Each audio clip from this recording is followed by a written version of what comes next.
Ampifaliana mandrakariva hatrany ny arabanantsika manaraka an'ireo fampizarana izay ataontsika eto amin'ny pejy zava-manahirany vehivavy a. Fizarana faharoa iarahantsika amin'ny pasteur Jean-Luc, fantatry ny maro amin'ilay fanafoizana hoe RJL tsika androany a. Raha tsy haivo kely tamin'ny tapany voalohany dia ny tantarany mombamomba azy izy a. Amin'izao fotoana izao izy dia pasteur any amin'ny fiangonana any Belzika, fa zanaky ny fiangonana loterana malagasy izy a, ary niresaka ny amin'ny mahasady raim-pianakaviana ray ao amin'ny ankonany anazy no mahampiandry sady pasteur ao amin'ny fiangonana azy izy tamin'iny fizarana voalohany iny ary efa natsidika ny kely koa tamin'ny teolojiany izany fa isan'izay tena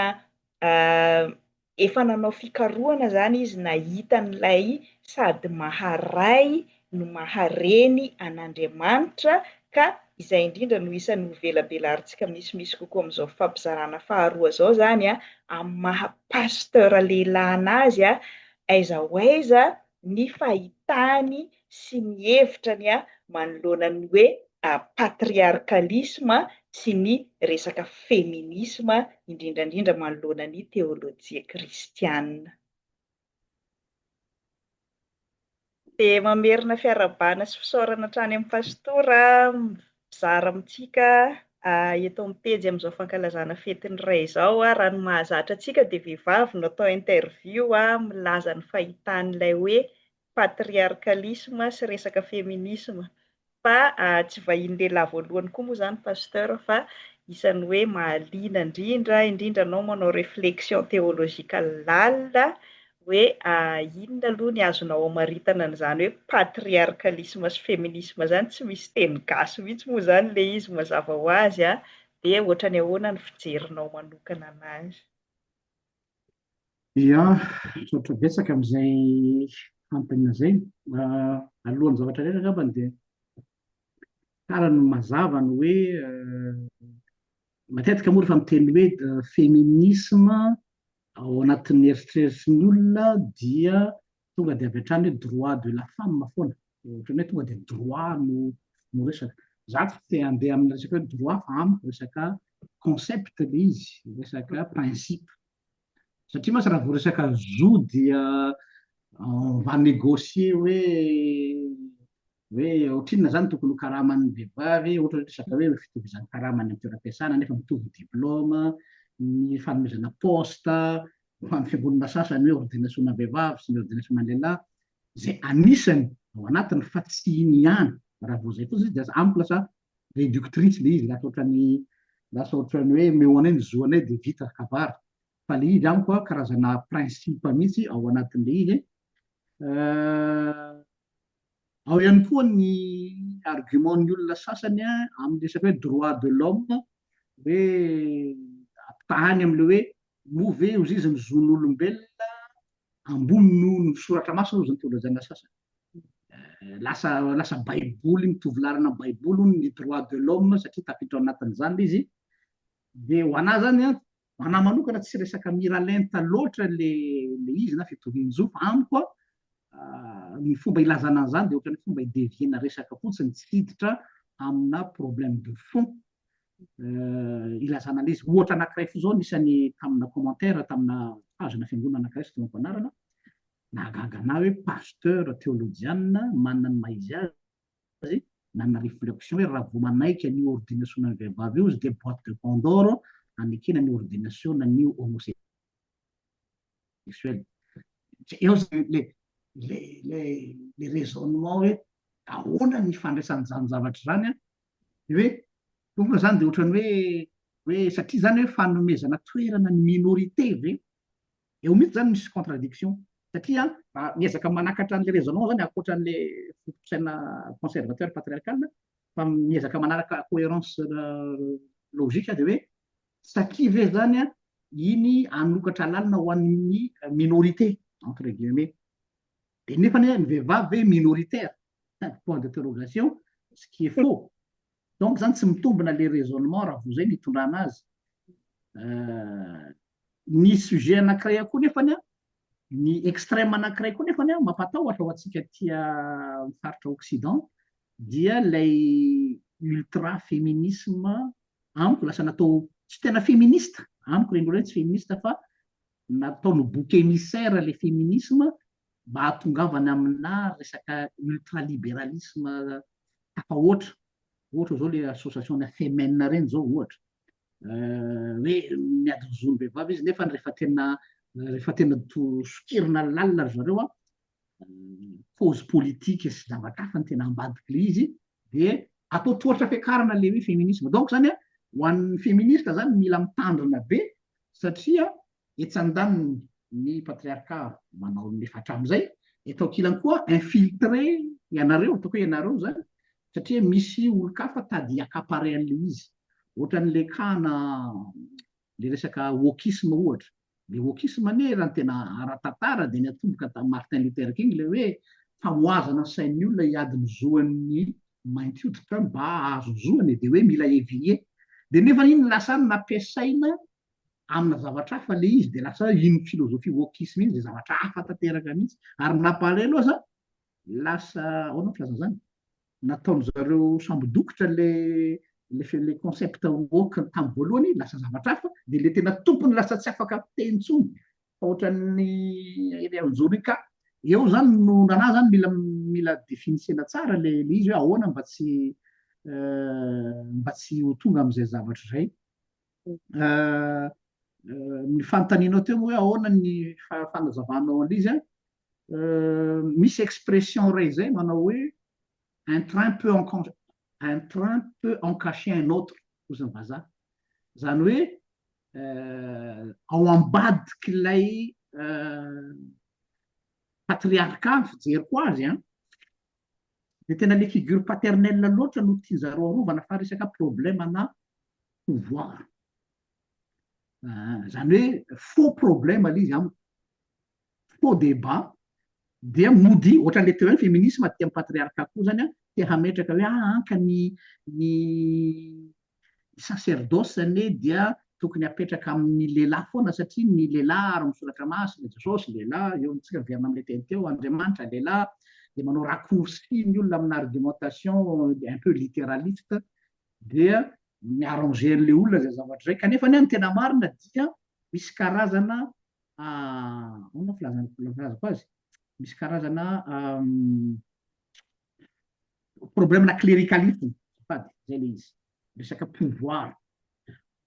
raha miresaka atsika zao hoe ny resaka ordination ny vehivavy tsy resaka vehivavy ihany fa rehefa tena sokirinao le izy a inona ny manakana tadidiko tsara atao amin'ny salta misy synoda lehibe izy zay raha sy diso afaka MSL nangataka ny mpampianatra ny salta anao fanitsina sa fanatarana ny liturgie mbola mpianatra ny salta zay tamin'izay de nadalaina mihitsy ny mpampianatra nanao fikaroana de namoaka proposition de zay no natao kobay tamin'izany fotoana zany hoe ty proposition hanatarana ny liturgie ny FLM tamin'izay fotoana zay dia anisan'ny proposition phare natolotry ny mpampianatra avec argumentation théologique efa tsy torapo hoe mijaly ny pastorany ambanivohitra le tsy misy pastera mpanampy ohatra ny any amin'ny ville hoe misy pastera mipetrapotsy entre guillemets na miasa misampandrarady afaka manampy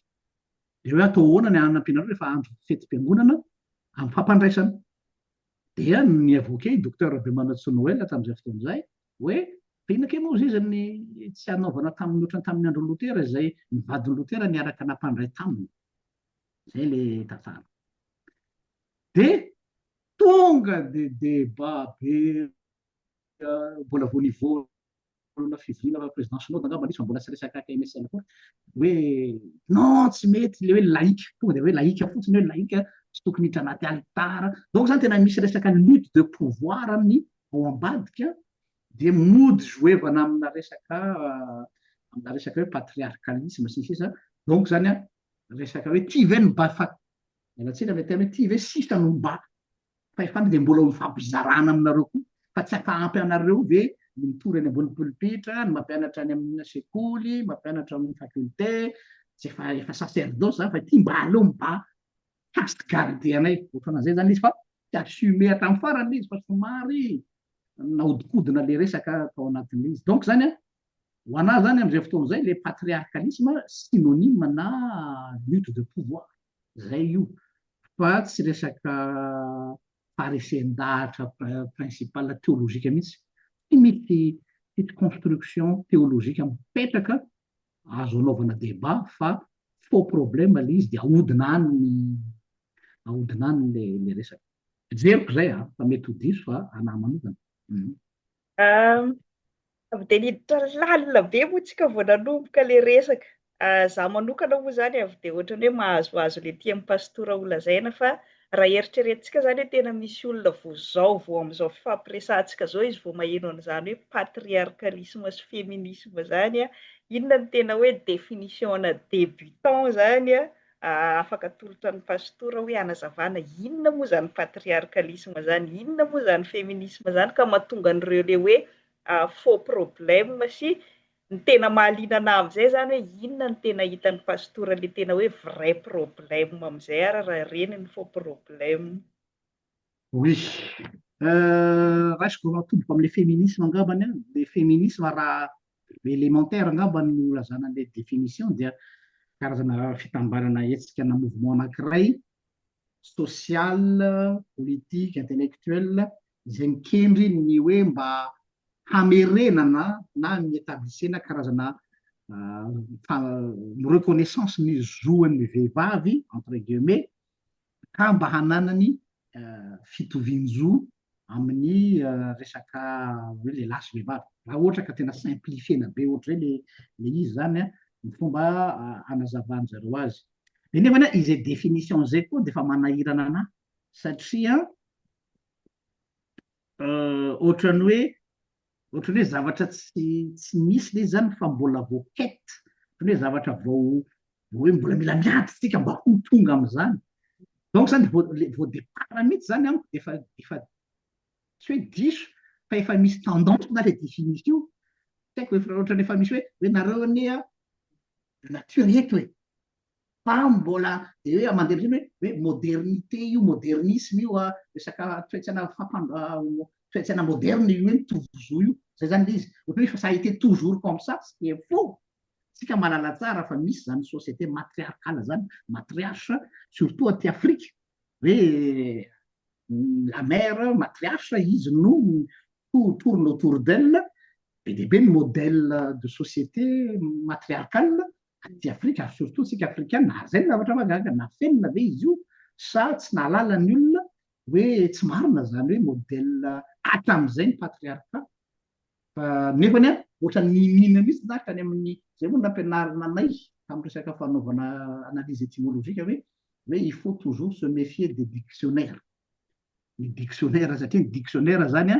efa misy tendance koa amin'ny famaritana le dictionnaire satria na tiana na tsy tiana tsy maintsy manana ny firaikeviny le olona nanoratra n'ilay dictionnaire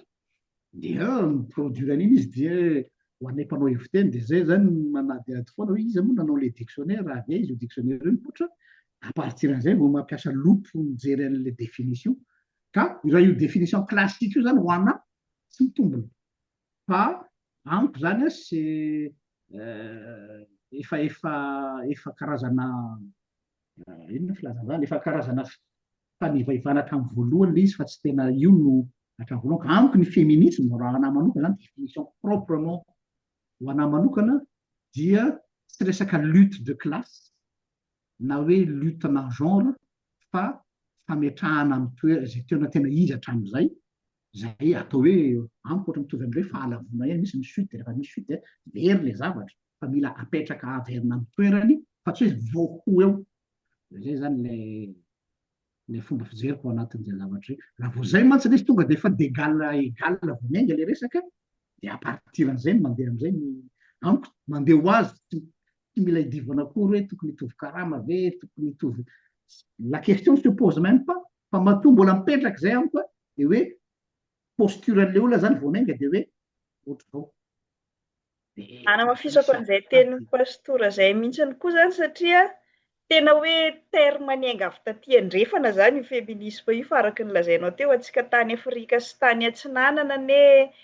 be dia be ny tontolo matriarkaly izany hoe ny vehivavy tsy mila niady toerany fa efa tena teo amin'ny toerany teo fa taty andrefana zany ny vehivavy no natao hoe princesse malemilemy tsy mahazo miasa tsy mahazo mianatra fa ny tany amintsika izy efa nandeha normal. Dia izay mihitsiny koa zany ny isany hitako tena hoe mbola hanangonana hevitra mandraka ankehitriny hoe inona moa zany le féminisme amin'ny tontolontsika malagasy, satria ny vehivavy malagasy efa nanana ny zo rehetrarehetra foana hatramin'izay. Efa afaka nianatra foana, efa afaka niasa foana fa azoko eritreretina hoe io le patriarkalisme tandrefana io no nentina tany amin'le tontolontsika. Dia eo amin'izay zany niverenako amin'ilay fanontaniako voalohany hoe inona amin'izay ara le famaritan'ny pastorailay hoe patriarkalisme sy matriarkalisme, dia iverenantsika jerena amin'izay le hevitra ny pastora manokana rehefa avy eo hoe aiza ho aiza no tokony hampiarana ny inona. Eo amin'ilay hoe patriarka dia ahora mifilazan'izany raha ny définition classique ihany koa dia avy amin'ny hoe pater, patriarche. Dia ny patriarche izay sur le plan biblique amresahana azy dia rafitra, ahona filazako an'izany, patronage le izy raha tena marina, patronage dans le sens hoe io père io zany no eo ambany fiahiny daholo ireo olona zay misy hoe esclave azy. Ka ny esclave tsy le esclave amin'le sens tsika hoe andevo tsy manana zo, fa miservir an'le causen'le tribu. Zay zany izy. Dia amin'izay fotoan'izay zany le patriarche karazana protecteur, un père, figure d'un père, protecteur an'izay olona rehetrarehetra eo ambany fiahiny, y compris ny olona zay velominy. Dia tamin'izany fotoana zany le modèle patriarcat tany voalohany dia ny hoe raha za zany zao misy olona manaiky ho parrain, zay le izy. Za zany petraka ho serviteur an'iny olo iny ka bénéficier de plus zany miasa mafy ho an'le causen'le tribu, plus mandeha le hoe mialatsiny amin'ny terme technique hoe politique de ruissellement, zany hoe plus prospère les tribus, plus le tombotsoa iarahany dioka, iarahany mahazo tombotsoa. Zay zany izy. Fa tsy hoe andevo eto aho dia ry zareo any ambony any manana fiainany metimety any dia za zany sous-homme na deuxième classe. Dia inona misy amiko mita hoe vrai patriarkalisme tena ilaina ary io le modèle patriarcal biblique. Or nefana le patriarcat lasa manana sens péjoratif taty aoriana. Zany hoe lasa ohatrany hoe nomena connotation péjoratif rafiny izy satria définissevana amin'ny resaka caste, resaka hoe ty nareo ambany ty ambony. Fa na ny soratra masina any analiziko aloha raha ny tantaran'ny Abrahama sy ny sisa dia ohatra me ohatra tsika zao i Lota sy Abrahama. Lota zao teo ambanin'ny fiahin'ny patriarche zao Abrahama, nefa nanakarena i Lota rehefa avy eo. Dia nisy un certain moment za pakelatra i Lota hoe bon andananao iza tianao mandeha meka rehefa ho arina, zany hoe à égalité mihitsy izy ary nandefitra azy Abrahama hoe bon pour moi c'est un figure d'un père zay tena nanao hoe io fa tafavoaka le olo ambany fihiny dia nalefa nandeha. Fa tsy hoe olo ambany vahoany foana dia tsy tsafiny maraina atoandro hariva dia Abrahama me manan-karena dia i Lota me mahantra. Izay nefa le rafitra patriarcat azomin'ny olona amin'izao. Ohatrany hoe tohatra fiakarana mba hatafitan'ny olombitsy, fa na ny soratra masina zany le resaka patriarcat amin'ny soratra masina dia hoe servir an'le cause toe-tsaina tribu. Ary za mahita fa io no fa nisinao fandarana hoe ho an'ny Madagasikara mialatsiny hitariko le izy hoe le rafitra démocratique tsy mety amintsika fa tsika le patriarkalisme no mety à Madagasikara. Je m'explique. Satria efa ao anatitsika io zavatra io hoe le foko tsika zany le causen'ilay tribu rehefa ambony amintsika dia miady mafy ho an'io tribu io, misy ny lonaky, misy ny tangalamena, zay le patriarche. Dia rapport de force na hoe ambony sy ambany fa manao zay atafavoaka an'le tribu mba hahatonga an'le olona rehetra amin'le tribu ioka ny tombotsoany eo anatin'izy. Modèle patriarcal positif zay ngamba raha zay lazantsika azy, fa tsy le patriarcat lazainy tandrefana araka ny teninao teo hoe misy ny hiérarchie sy ny classe samihafa. Ohatrandray zany no fijeriko miainga avy amin'izy hoe na le mot patriarcat na le mot féminisme tokony ho diovina dans le sens hoe apetraka amin'ny tokony ho izy, fa tsy hoe patriarcat araky ny hoe féminisme araky n'izy fa araky ny tompony izy raha hoe zay ngamba no malaza azy bebe kokoa ny le hoe matriarka indray a dia arak'izay koa le izy hoe amin'ny aona hoe filazako anazy le misy terme tiako lazaina fa tsy tavaoko ohatran'ny hoe les figures rassembleurs ao anatin'le matriarka izay mametraka tsara ny amin'ny fijerevany amin'ireo zanany eo ambanin'ny fiahiny mahalala bebe kokoa ny hoe inona ny zavatra tena tandrifo sy ilain'le zanany tsirairay izay aspect zay zany amiko no tena important be koa am'resaka rafitra matriarka mahalala ny détail-n-javatra lehilahy moa matetika zay ny akapoben-javatra ny prospérité du clan de la tribu fa ny aty amin'le figure matriarkale indray dia plus proche mahalala ny zavatra besoin personnel personnalisé lay zanany amin'ny akaiky kokoa de zay zavatra zay zany amiko complémentaire sy mifameno tena hoe definition vaovao tanteraka amiko zany aloha zay fomba fijerinao zay raha resiko am'izay definitionnao zay zany hoe ny rafim-piarahamonina malagasy ve zany patriarkaly sa matriarkaly sa ahoana ny afaka hitondrantsika an'izay amin'le tena hoe zava-misy iainan'ny malagasy raha fahazahoako an'le teninao teo zany de hoe le patriarkalisme zany tena hoe resaka foko tribu sy resaka ekônomia ny tena ao ambadika an'le definition-nao de le matriarka indray resaka hoe fitsinjovana an'le hoe besoin-le ao anatiny ao raha hoentintsika eo amin'ny tontolo malagasy zany ohatra ny ahoana afaka mamorona terme vaovao mihitsy ve ianao zany sa hoe ahoana satria za zany nianatra an'io avy taty andrefana de le patriarkalisme hiérarchie zany no fahaizako ny definition patriarkalisme hatramin'izay ohatran'ny hoe hafa ny pater de hafa le patron sy araka ny teneninao teo de hafa koa le matriarkalisme sy le hoe féminisme de ohatrany misavorivory be am'izay zany rehefa miezaka mijery hoe féminisme tandrifo kokoa ny tontolo malagasy hoe aiza ho aiza am'izay ara ny ametrahanan'ireo teny samy hafa definition ireo amintsika malagasy mihitsiny haiko aloha za tsy spécialiste ny philosophie malagasy fa ny raha fijeriko amin'ny niasa tany ambanivohitra moa tena nisaka taona maromaro sy ny mifampikasokasoka tamin'ny olona tany de eo koa tary amin'ny avy amin'ny faritry ny Antanosy nisy anay avy amin'ny papanay sy ny avy amin'ny reniko aty faritry Taninarivo sy Vakinakaratra de ny zavatra hitako aloha ny tena mavesatra tamin'ny andronay mbola kely dia ny ankizy somary plutôt eo ambanin'ny plutôt sous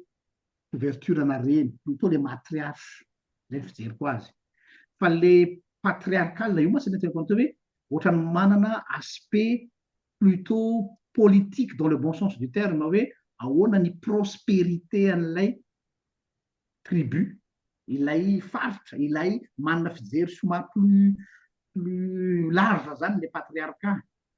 fa tsy le eo fa le matriarche ndray zany rassembler an'le ankizy eo ambany sy izy no miodina eo amin'ny reny ary ny reny no tena tokony teny tao hitako aminay tao zany de tena hoe ny reny anisan'ny tena manana ny tsy tena hoe décision finale fa izy manana poids ngeza be tsy parazara angambany raha jerentsika fotsiny amin'ny sehatry ny fipoazana any amintsika matoa vehivavy roa tamin'ny toby lehibe efatra roa lehilahy ao antony zay tsy mora raha dinihina salamina lava amin'ny faritry vohipeno iny satria malala tsara hoe manahoana ny kolotsaina amin'ny faritra iny hoe vehivavy mitondra an'izany fifoazam-panahy eo anivon'ny fiangonana zany zay tsy afenina koa fa ny fiangonana nevitsika loterana dia plutôt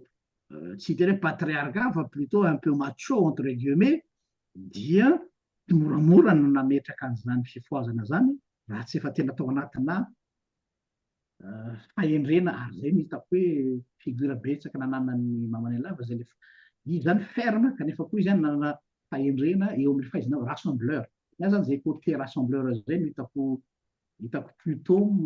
aty amin'ny resaka matriarcat. Leader izy a, fa leader dans le sens rassembler ny olona no tena mamaika an'ireny. Fa ny père indray dia plutôt leader izy, fa leader dans le sens hoe prospérité an'ilay organisation no tena ohatran'ny mission zany, dia efa vitan'iny a aminy dia zay no zava-dehibe. Dia ohatrohatr'izay ny fijeriko azy aloha. Wow. Aminao ve zany misy ifandraisany le hoe macho sy ny patriarcat sy ny hoe féminisme sy ny matriarcat? Oui, les macho, tsy haiko raha hoe mifandraisany ve, misy fandraisany ve ny patriarcat sy ny macho, raha ohatra ka amin'ilay définition resantsika teo, hoe raha ilay définition tandrefana ny hoe culte de l'homme, la masculinité, ohatra zao hoe amin'ny resaka kolontsaina misy hoe culture dominante fa tsy culture dominée. Misy fiteninay atsimoany zay hoe ny apela tsy mifioky. Ny apela tsy mifioky manana sens figuré hoe mal vu vehivavy misioka entre guillemets, raha atao kilalao teny zany. Zany hoe sady tsy mihaja, fa un peu vulgaire, nefa ny vehivavy zany mba misy hajany, ohatrohatran'izay zany ny itondrany azy. Nefa ny sous-entendu koa hoe tsy natao hitondra le apela tsy mifioky, satria le fioky zany ohatran'ny hoe le sioka le hoe mitarika le hoe andao e, ohatran'ny hoe tsy natao hitarika. Dia ohatra ny analyse personnelle hoe ohatra ny natao fomba nandresena lahatra an'le hoe nareo ne ka manana mihaja anareo ka tsy tokony hiditra amin'ny zavatra ohatr'izany fa mba mipetraha amin'ny toeranareo satria zay mihaja anareo zay. Zay zany le fomba. Ka amiko raha vao zay le patriarcalisme dia oui, macho zany fomba fijery macho tanteraka mihitsy, mametraka an'le hoe sexe faible sy hoe ny lehilahy dia atao hitondra, natao hitarika de nature. Zay tsy marina velively moa zany fa karazana héritage tandrefana araka ny tenenina. Dia ny matriarcat eo amin'ilay féminisme, non, zany no fahitako azy a,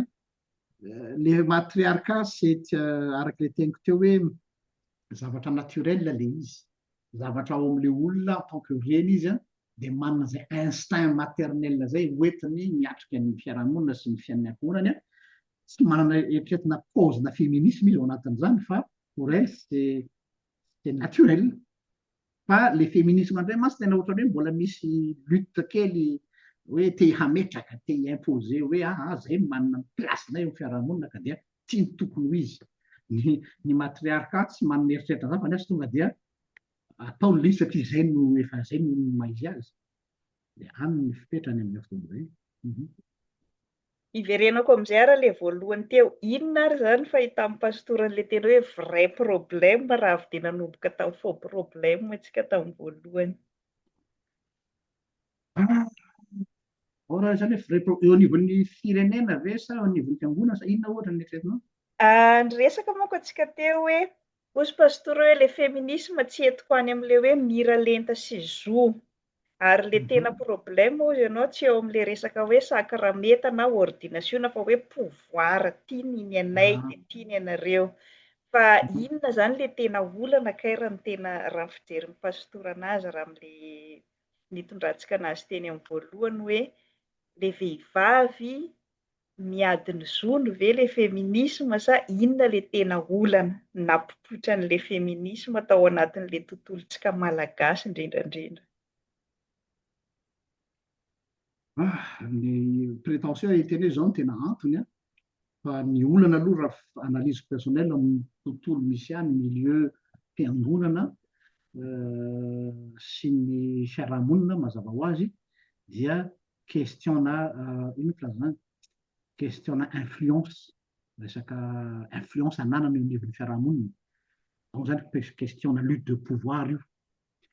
Donc zany tsy misy afa-tsy zay resaka fahefana no problématique angezabe, dia lasa ampiasaina na zany manahirana anazy le hoe kolotsaina, hoe ka tsy kolotsaintsika fa avezany milatsaka hoe tsy kolotsaina, iza ny tompon'le kolotsaina, le culture hoe au nom de la culture dia tokony ho patriarcat le olona, na au nom de la culture dia tokony ho matriarcat. Amiko argument forcé ihany zany ahafana mijustifiena posture anankiray fa lay problema zany amiko dia tany amin'ny resaka éducation koa zany hoe satria tsy napahitana fianarana ny tovavy tao amintsika nandritra ny fotoana lava dia ce qui est normal entre guillemets matevina tsara miaraka amin'ny gras italika no hoe nomena toerana ny lehilahy satria zany ny ampela sy ny fioky ny ampela natao ahandro sakafo natao karakara dia normal be dia be kokoa ny lehilahy misy fotoana nahazo poste de décision ce qui est logique nanandreny zay fo zay dia question na compétence ary eo no tiako tsindriana tsara hoe problème na compétence le izy kanefa sur le marché dia tsy misy afa-tsy lehilahy aloha midomine an'ilay satria izy nomena avaram-patana tamina fianarana amin'izao fotoana izao efa tena betsaka ny vehivavy manana compétence mihoatra za zao anisany rehefa reraka iny mijery tiktok sy ny anona dia zavatra tsy mahafinaritra indrindra mijery an'ilay vehivavy mitondra roplanina manao atterrissage tena impressionné tanteraka asa hoe mbola misy farasesana toe-tsaina patriarcat avy eo amiko satria teo no nahitako an'ilay hoe non c'est naturel entre guillemets fa tsy nomena opportunité fotsiny ilay vehivavy mba afaka hianatra et donc zany accès à l'éducation fijeriko azy de lasa au nom de la culture soi-disant culture nefa tsy mitombona dia mipetraka ho azy le fahefan'ny le hoe lehilahy satria amiko compétence ka tsika ve vonona ny am'izay hoe la bonne personne à la bonne place compétence io tokony izy koa zany amiko zany alakotsiny aminareo féministe hoe tokony omenareo poste mitovy aminareo zahay za tsy forme zany fa hoe ataovy ny fifaninanana ara-dalàna ohatra hoe karazana concours de lany le vehivavy nahazo voalohany ohatra tam'le poste de mena azy le poste noho ny compétence fa tsy noho izy vehivavy satria raha vao hoe noho izy vehivavy zany de io ny resaka le aty andafo zao za tsy tian'io le hoe parité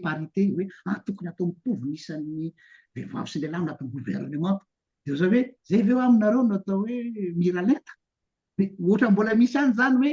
resaka questionna quota zany le izy questionna part de gâteau izy mba anjaranay de raha vao izay mitondrana le voanay no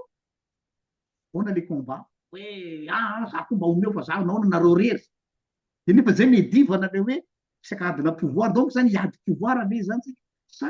apetraka amin'ny toerany amin'ny compétence le olo possible ohatra hoe amin'ny poste io ataontsika hoe tsy haiko hoe vehivavy daholo ny compétence tao satria izy nafeno an'le fepetra tsy manana problème am'izany hoe naona kosa vehivavy folo be zao no ao de roa fotsiny lehilahy non c'est pas une question dans lehilahy sy vehivavy question de compétence de amiko zany le culte de la médiocrité sy le culte de l'excellence tokony apetraka hoe rehefa nianatra izy rehefa capable izy rehefa vitan'io de mendrika azy zany tsy noho ny mahalela azy tsy noho ny mahavehivavy azy tsy noho izy mainty na fotsy na izy avy ariananina avy faritra ariananina fa resaka compétence io azo hitarina lavitra be mantsy io resaka io tonga hatrany amin'ny resaka fitondrana firenena ohatra zao na ho anareo any Amerika zao tsy misy angamba firenena hoe zay milaza azo tena hoe mahalala-tsaina be mihoatra nohony amerikanina fa hitako tamin'ireny fifidianana tamin'ny Kamala Harris reny hitako hoe les américains sont encore prêts à élire une femme peu importe le hoe démocrate hoe za nanaraka akaiky an'iny hoe nijery an'le discours zany fa manao double langage ny olona sur théorie sur papier télévision satria samy te azo vaty de fa rehefa dans la réalité aiza le réalité ao anaty urne ao tsisy mahita izy am'izay ary nyfidina de na le vehivavy azy tsy mifidy azy ohatra raha resaka hoe zay zany donc zany mbola tsy prêt am'le izy mihitsy ny fiarahamonina fa satria io zany tendance ary zay koa ny somary manerana akamy le mouvement féministe hoe raha vao lasa la mode le izy lasa tendance le izy de raha ripito zany tsy tendance to zany de mijanona ve zany io cause io hoe zao ndray zao tsy haiko inona indray ohatra ny tendance rapitso wokisme de raha fakapitso indray mety tsy haiko je sais pas de lasa otrany hoe rivotra mitsoka le izy fa tokony apetraka amiko ny vrai problème angamba de resaka question na compétence de rehefa mipetraka amiko ny compétence raha io ny règle apetraka dia mba ho azy entre guillemets ny problème rehetra ampidiriko Ia. Am, Manaraka ny tarihanao nazy tany amin'ny voalohany ihany no fahitako an'ilay fampizarantsika zany hoe niainga avy tamin'ny toeranao tany Belzika antsika dia niematra tany amin'ny FLM sy ny tany Strasbourg dia hoentiko ohatran'izay koa ngamba ilay interview-ntsika hoe niainga avy tany amin'ny compétence sy ny fahafahan'ny vehivavy nianatra sy niasa antsika dia iverenako amin'izay koa ary any amin'ny théologie de la création ilay niresahanao teo. Hoe be dia be koa ny fiangonana mieritreritra hoe tena efa voajanahary mihitsy zany ilay vehivavy tsy hanana compétence mitovy amin'ny lehilahy mihitsy. Amin'ny maha pasteur anao koa amin'ny maha théologiana indrindrandrindra ary rarotinay eto zany hoe aiza ho aiza ny fahazahoana ny théologie de la création na lehilahy sy ny vehivavy. Efa reko efa tena reko matetika mihitsy io resaka hoe compétence io, ce qui est faux, complètement faux. Tsy marina zany hoe rehefa ny lehilahy dia mahay kokoa ny vehivavy mahay kokoa. Mahita zao ohatra fotsiny au niveau ny université izay nianaranay tao a Strasbourg, raha ataoko ny isan'ny mpampianatra anay tao, maro anisa kokoa ny vehivavy. Ary tena any amin'ny domaine farany enjana, ohatra zao hoe ny groupe de recherche langue sémitique, chef du groupe de recherche langue sémitique zany testament taloha vehivavy. Ary tena hoe mitazona zany raha en plein débat sy discussion académique. Donc amiko sur les dans les faits tsy mitombina zany zavatra zany fa karazana zay le inona zany karazana ohatran'ny dotandroka tonga dia apetraka le izy hoe tsy mitovy ny faharipaizantsika, ce qui est complètement faux sur le plan scientifique koa moa vao mainka manamarina an'le izy manamafy an'le izy fa ny ao am'le hoe nanahy fahitako azy tsy any fa tena le hoe culture dominante foana, on n'a pas donné la chance, l'égalité des chances à tout le monde. Zay le izy. Dia rehefa normal be na ianao lehilahy mialatsiny hoe na ianao lehilahy milazonao ho maranitra sy mahay io rehefa tsy omena recyclage, formation, mise à jour na fahalalana dia tsy tafavoaka. Misy documentaire zay zao narahako hoe ny talent sy ny don ozy izy le olona surdoué reny 20% ny clé de réussite fa ny 80% dia c'est du travail. Or donc zany tsy resaka don na resaka hoe za manana charisme, za manana mahay miteny, fa misy aloha mety mahay miteny le olona fa vida ny zavatra lazainy creux. Donc ça sert à rien hoe mahay miresaka be le olona, malama vava be le olona, nefa ny zavatra lazainy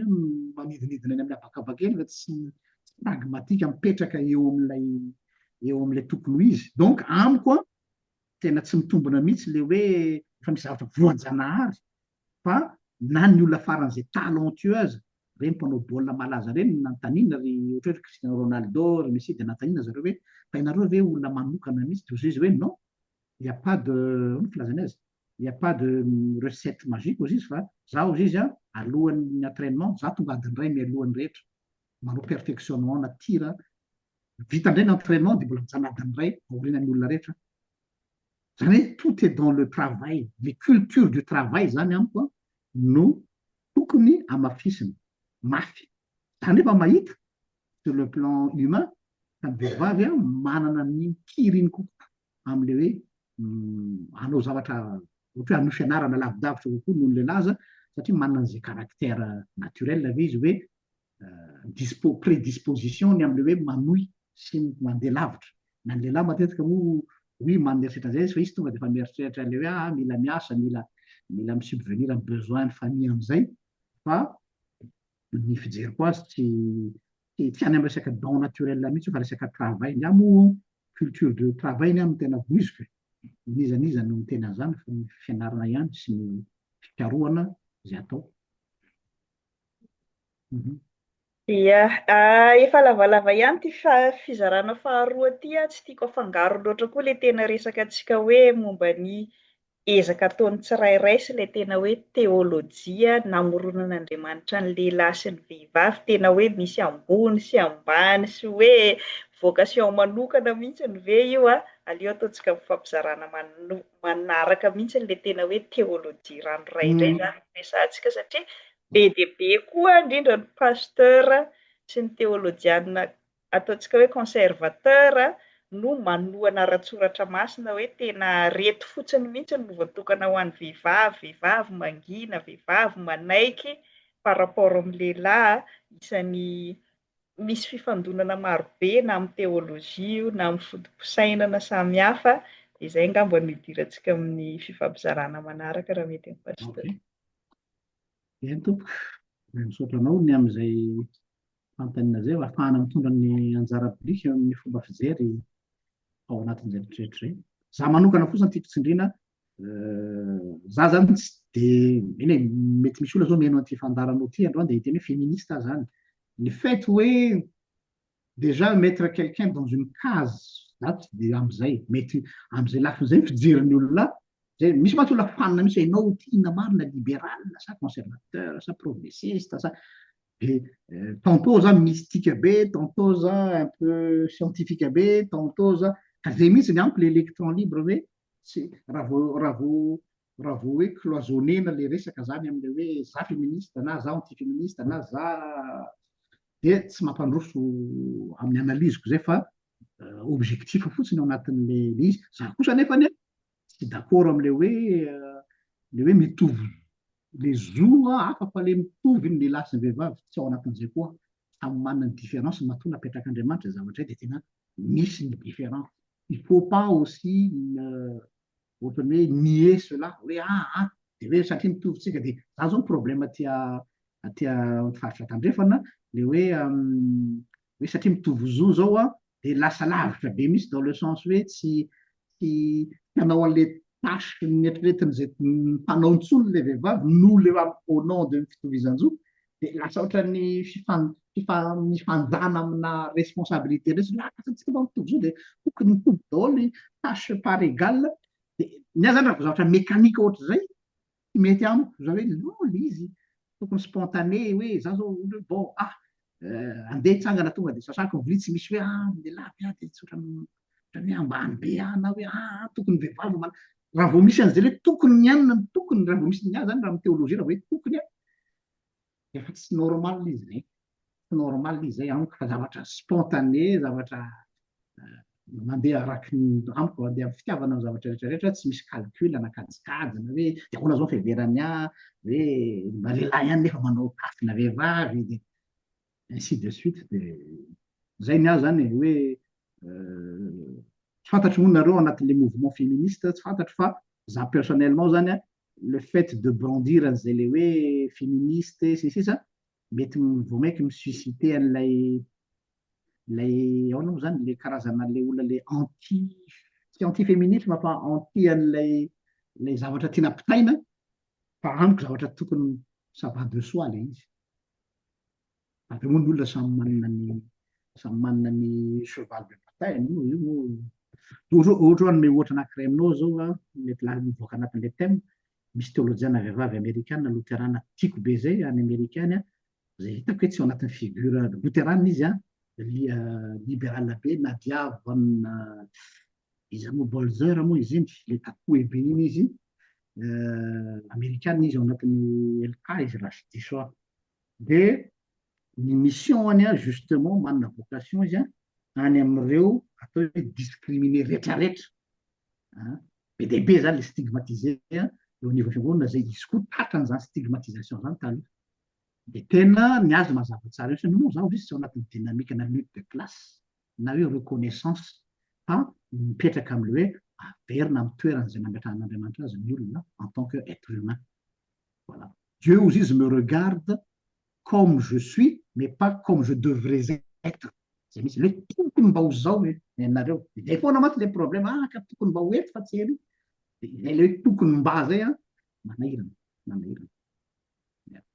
Vao maika liana be mihitsy za hiditra amin'le fifampizarantsika manaraka zany hoe inona kay zany le namoronan'Andriamanitra